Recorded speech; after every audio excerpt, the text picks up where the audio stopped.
"Sign it or get out," my husband said, sliding the papers across the lawyer's desk. I stared at him. "You're kicking me out of my own house?" He smirked like the answer was obvious. Then the lawyer quietly cleared his throat. "My name is Danielle Parker, and I'm 36 years old. I teach math at a public middle school. I've spent my career explaining to 12-year-olds that numbers don't lie, that if you follow the steps carefully and check your work honestly, the answer will always be there waiting for you. I believed that about more than just math. I believed it about life. I had been married for 15 years. 15 years of splitting responsibilities the way people do when they're building something together, and both of them are showing up every day to do their part. I handled the practical architecture of our life, the budget, the bills, the mortgage payments logged in spreadsheets that my husband never opened and never asked about because he trusted me to handle them, and I always did. He ran a small construction company. It grew slowly over the years, and he was proud of it in the loud, public way that some people are proud of things. At family gatherings, his relatives made jokes about how he was the real provider while I just graded papers. They said it lightly, the way people say things they mean but want to be able to take back if necessary. I smiled and changed the subject because I had learned that some arguments aren't worth having in someone else's kitchen. I wasn't flashy. I drove a car with 200,000 miles on it and packed my lunch every day and wore the same winter coat for 6 years because it still worked fine, and there was no reason to replace something that worked fine. I didn't need people to notice what I contributed. I just needed it to be real. And it was real. More real than anyone in that lawyer's office that day had thought to check. Because I had been the one managing our mortgage from the very beginning. Every payment, every statement, every tax document going back 15 years, organized in folders on a hard drive that my husband didn't know the password to because he had never needed it. He had never needed it because I had always handled it. That was the thing he forgot when he slid those papers across the desk. He forgot who had been keeping the record. If you've ever been treated like your contribution didn't count because it wasn't loud or visible or attached to a business name, you already know how that specific dismissal feels. It's not just insulting. It's disorienting. Subscribe if you've ever been underestimated by someone who should have known better. Have you ever been told something wasn't yours when you helped build it from the ground up? Tell me in the comments. Click hype before we keep going. He told me to meet him at a lawyer's office on a Tuesday afternoon. He said it was about updating paperwork. He used that phrase specifically. Updating paperwork. As if it were routine. As if we did this regularly, and I should simply show up and bring a pen. I drove there after school still wearing my lanyard with my teacher ID. The office was on the 4th floor of a building downtown with a receptionist who offered me water and a waiting area that smelled like leather and central air conditioning. I sat down and waited for my husband and thought about the stack of tests I needed to grade by Thursday. He arrived with his lawyer already beside him. That was the first sign. You don't bring your own lawyer to routine paperwork. Inside the office, they placed a document in front of me. A post-nuptial agreement.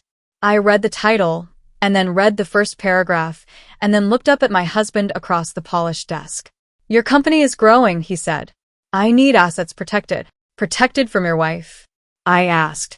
He shrugged with the particular ease of someone who has rehearsed the conversation and felt good about how it went in his head.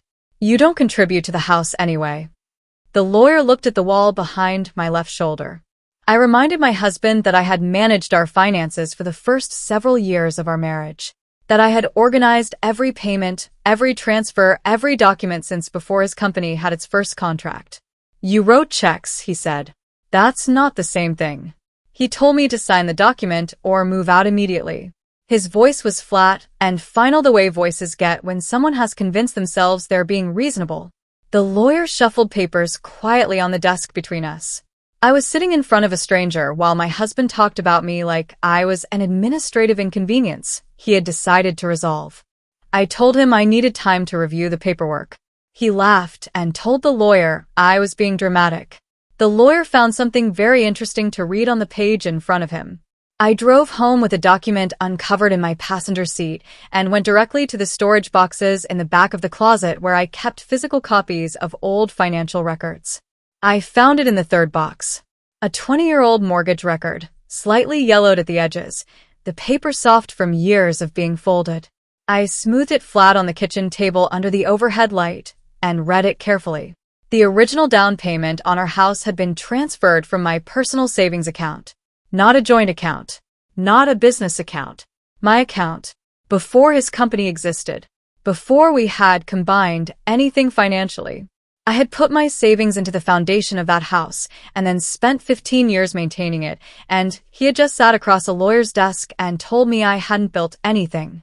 I put the document down carefully and sat very still in my kitchen for a long time. I brought the mortgage record to him the next morning. I placed it on the kitchen counter and pointed to the account number and the transfer date and waited. He looked at it briefly. "That was a long time ago," he said. "I've paid everything since." He turned and poured his coffee. Within the week, he began moving money from our joint accounts into his business accounts. I noticed the transfers in our online banking and documented each one with screenshots and timestamps. He told his relatives that I was trying to take his house. He used that word specifically. His. At a family barbecue 2 weeks later, his brother made the joke loudly enough for the whole backyard to hear. "So Danielle's trying to claim the house now." Everyone was holding plates of food, and someone laughed, and my husband shook his head with the expression of a patient man dealing with an unreasonable situation. "She wants half of what she didn't build," he said. I was standing 6 feet away. He knew I could hear him. That was the point. His lawyer sent a formal letter 10 days after the office meeting.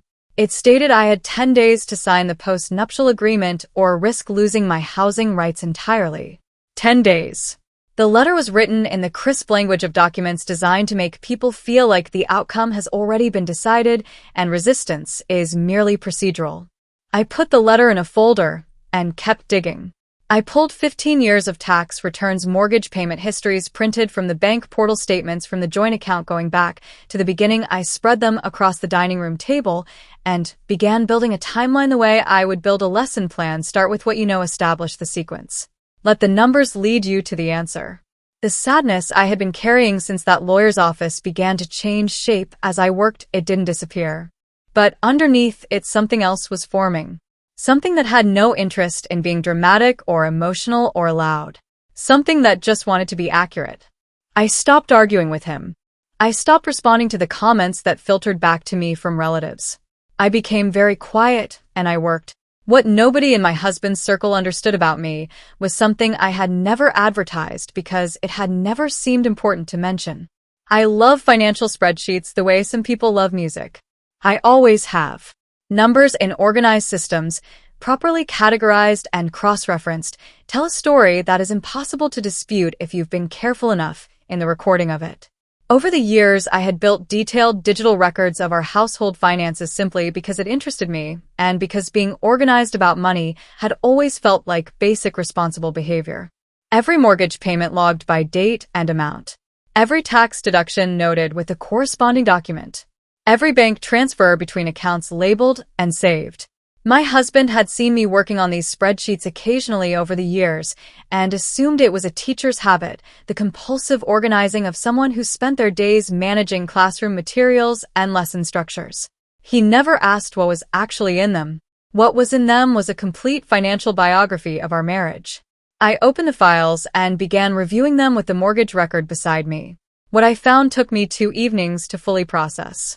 Several years of mortgage payments had come from our joint account during periods when my salary represented the primary income. His business had gone through slow stretches, 2 of them lasting longer than a year, and during those stretches the household had run on what I brought home. The joint account record showed the deposits and the corresponding mortgage withdrawals in the same clean columns I had maintained since the beginning. The house had been started with my savings. It had been sustained in significant part by my income. The story my husband was telling about a house he had built and paid for alone was not supported by a single document in any of the folders I had organized. I built a full financial report. Clean. Dated. Sourced. The kind of report that doesn't require interpretation because the numbers say exactly what they mean. I called Dr. Helen Carter on a Thursday evening. Helen was a retired accountant who had run financial literacy workshops for teachers at our district several years earlier. She was precise and direct, and had the particular patience of someone who had spent decades explaining complex things to people who needed them simplified without being condescended to. She had told our workshop group once that financial records are the clearest form of truth available to ordinary people, and that most people never use them because they don't know what they have. I told her what was happening. She asked me to send the documents. She called me back 2 days later. "These records are stronger than most legal cases I've seen," she said. There was no excitement in her voice, just the calm assessment of someone looking at evidence and reporting what it shows. We spent 2 sessions reconstructing the full financial timeline of the house together. She identified additional supporting documents I hadn't thought to include and showed me how to organize the presentation so that every claim was immediately traceable to a specific record. My husband, during this same period, had begun house hunting online. I knew because he left tabs open on the shared family computer, either carelessly or deliberately, and I saw the listings for 2-bedroom apartments in the area. He told mutual friends the divorce would be quick and easy. He said it with the confidence of a man who has made a plan and believes the other person in it has no options. I said nothing to anyone. I kept working. Helen recommended presenting everything during formal mediation, where submitted evidence must be reviewed by the mediator before any agreement can proceed. We scheduled it for the following month. My husband agreed to mediation because his lawyer told him it would be faster than court, and he assumed it would simply formalize what he considered already settled. I sat with that assumption and let him keep it. The mediation office was on the 3rd floor of a building near the courthouse. The room had a long rectangular table, 2 windows with the blinds half drawn, and the faint persistent smell of dry erase markers from a whiteboard on the far wall. The mediator was a woman in her 50s with reading glasses on a chain and the unhurried manner of someone who has sat in rooms like this many times and is never surprised by what people bring into them. My husband settled into his chair with the posture of a man attending a meeting he has already won. He placed his hands flat on the table and looked at the mediator with the open, reasonable expression he used in professional settings when he wanted to be perceived as the calm one. "I paid for the house," he said. "She's here because she wants a payout she didn't earn." I placed my folder on the table without responding. Helen sat beside me and opened her own copy of the financial report. She began walking the mediator through the timeline in the same unhurried, methodical voice she had used in our workshops. The original down payment, the account it came from, the date of transfer relative to the date his company was incorporated. She moved forward through the years, the slow periods in his business, the joint account deposits during those years, the mortgage payments drawn from those same deposits, the tax returns listing both names as equal financial contributors across the full span of the marriage. Each document placed on the table was sourced, dated, and bank certified. Each one landed in the room with the quiet weight of something that cannot be argued with, only accepted. My husband leaned forward. "Those numbers are twisted." Helen looked at him calmly over her reading glasses. "They're bank certified." He tried twice more to reframe what the documents showed. The mediator listened to him each time and then returned to the records on the table with the same focused attention. The room was very quiet between his attempts. The half-drawn blinds cast thin lines of afternoon light across the papers. I let the silence sit for a moment after his second attempt. Then I spoke. "You told everyone I didn't build this house," I said. My voice was steady and unhurried. "The numbers say otherwise." He looked at me, and for the first time since the lawyer's office, he had nothing immediate to say back. The mediator reviewed the 20-year-old mortgage record, the joint account histories, and the tax documents in sequence. She took her time. Nobody spoke while she read. Then she set the papers down and stated clearly that the property could not legally be considered his alone based on the documented financial history. The post-nuptial agreement he had attempted to force me to sign, the one that would have transferred full ownership to him, had no legal foundation that could survive the evidence currently on the table.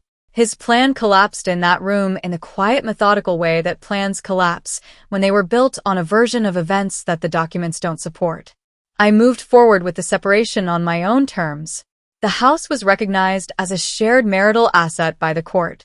His attempt to remove me from it, the ultimatum in the lawyer's office, the letter with its 10-day deadline, the months of telling relatives I had no claim, all of it came to nothing because the records said something different, and the records were what mattered.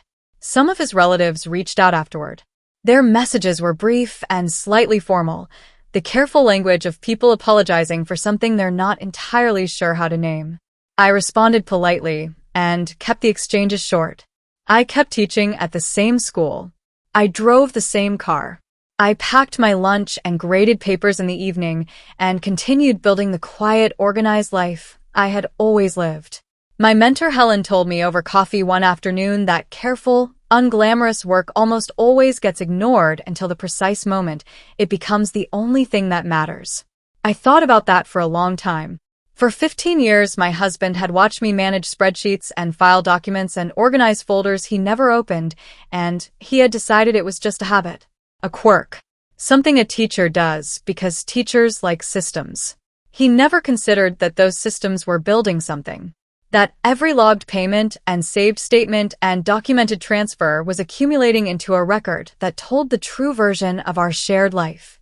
He slid papers across a desk and told me to sign or leave. He forgot who had been keeping the real record the entire time. The numbers were always there. I just made sure they were organized well enough to speak for themselves when it finally mattered. If someone ever tried to erase your contribution or convince you and everyone around you that your work didn't count, you already understand what it feels like to have the ground shift under something you helped build. It isn't just unfair. It changes how you see the person who did it. Share your story in the comments. Has someone ever taken credit for what you quietly created or maintained? Subscribe so this community can stand beside the voices that were overlooked. Click hype to help this story reach someone who needs the reminder today. Did this story hit home for you? Let me know by liking the video and sharing your thoughts in the comments below. If you've ever had to stand up for yourself after years of being underestimated, I would genuinely love to hear about it. Click hype to help this story reach more people who might need it. Your support makes a real difference, and I read every comment.